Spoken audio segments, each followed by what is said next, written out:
we're going to talk about the importance of improving on your skill, and then I'm going to give you sort of the example of when I auditioned for The Voice. So it's really important to make sure that you are always learning, always working on improving your skill. So whatever skill it is that you have, whatever goal you have, whatever dream you're trying to follow, make sure you're always trying to improve on whatever it is that you want to do. So there's always going to be a million books written on every single topic. So make sure you research a little bit who are the big people in the area that you're looking to learn about. And then you can read their books. A lot of times people have seminars, they'll have YouTube videos, they'll have workshops, they'll have all kinds of really great information out there that is easily accessible. So you want to make sure you go and you grab that information. One thing I just thought was so interesting is when Elon Musk decided he wanted to build a rocket ship. Well, guess what? He was not a rocket scientist. Musk decided that the only way to get an affordable rocket was to build it himself, and he started SpaceX. The odds of me coming into the rocket business, not knowing anything about rockets, not having ever built anything, I would have to be insane if I thought the odds were in my favor. Why even begin? When something is important enough, you do it even if the odds are not in your favor. How did you get the expertise to be the chief technology officer of a rocket ship company? Well, I do have a physics background. That's helpful as a foundation. And then I read a lot of books and talked to a lot of smart people. You're self-taught? Yeah. Well, self-taught, yes, meaning I don't have an aerospace degree. So how did you go about acquiring the knowledge? Well, like I said, I read a lot of books, talked to a lot of people, and have a great team. Interviewer guy was just like baffled. Wow, so what? You were self-taught?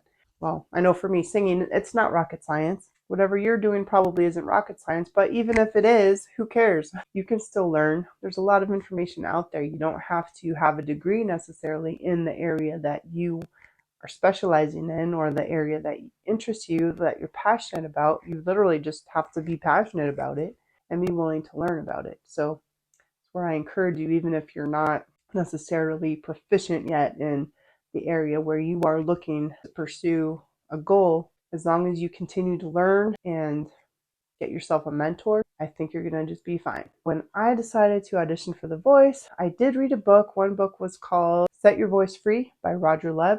And it's a great book for people who want to sing, but also people who are speakers. So if you want to be a motivational speaker and you want to make sure that your voice doesn't go away or you never have problems with your voice, Roger Lev's book is great for you.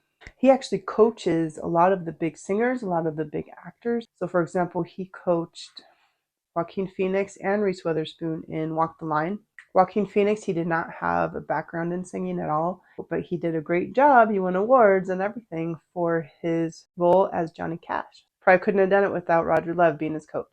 So that's why it's important to have a good coach in your life so that you can make sure that you are on the right track, that you're fixing the things you need to fix, and that you are encouraged to continue on. On February 14th, on Valentine's Day, I walked into Guitar Center and I signed up for voice lessons. I really didn't have a choice on like who was going to be my voice coach, and I didn't really know anybody, but I feel like I got the perfect person to be my voice coach. I went in there for my first lesson. I sang Right Here Waiting for You by Richard Marx. Was my first song that I was trying to work on for my audition, and so I sang it for him. He just kind of like, well, you're not quite ready yet, but we're going to work on it. He gave me a lot of things to work on, a lot of vocal exercises so that I could improve my voice, which I did finally, which was great. But I did go from not being that great because I did have a background in music. So I had taken voice lessons when I was younger. I actually started studying music. I played the piano and I sang.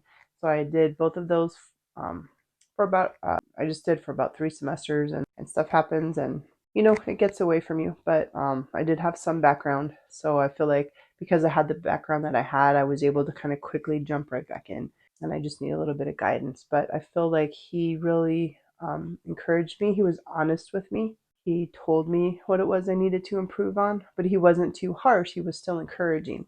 And when he saw that I was improving, that I was doing the exercises, because I really committed to doing the exercises every single day, just because I knew I needed to improve, and he would give me more difficult exercises to do as I was learning and as I was improving on my skill. So it's important to have a mentor that is honest with you, a mentor who will still encourage you and will help you improve on your skill.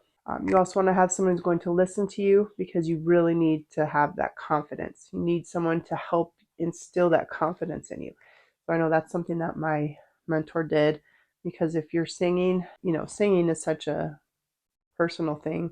And if you are trying to perform and you have no confidence in your abilities, you have no confidence in the performance in your song, what you're doing, it's really going to show in that performance. So you want to make sure that you have some confidence. So I have to say that's one of the biggest things that I really got out of my whole journey in auditioning for The Voice was I definitely gained a lot of confidence. And you want to find the perfect song. So if you are able to go to an audition where you get to pick the song, like The Voice is one where you get to pick the song, you want to make sure it fits you. It fits your range, it fits your personality, it fits kind of your voice. So my coach, my voice coach, he would help me. We would go through so many different songs. He would, go through the week, and I think he would just try to think of songs that he hears or that other people were singing, that he would just try to remember, oh, okay, here's a couple songs we should try.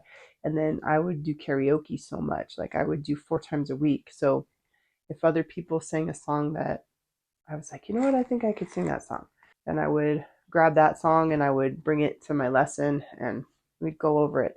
So it was really important to find the perfect song for the audition. A lot of work goes into it. If you learned something and you enjoyed this video and you would like to see more videos so you can learn how to achieve your goals and get some encouragement, get some motivation, make sure you hit that subscribe button.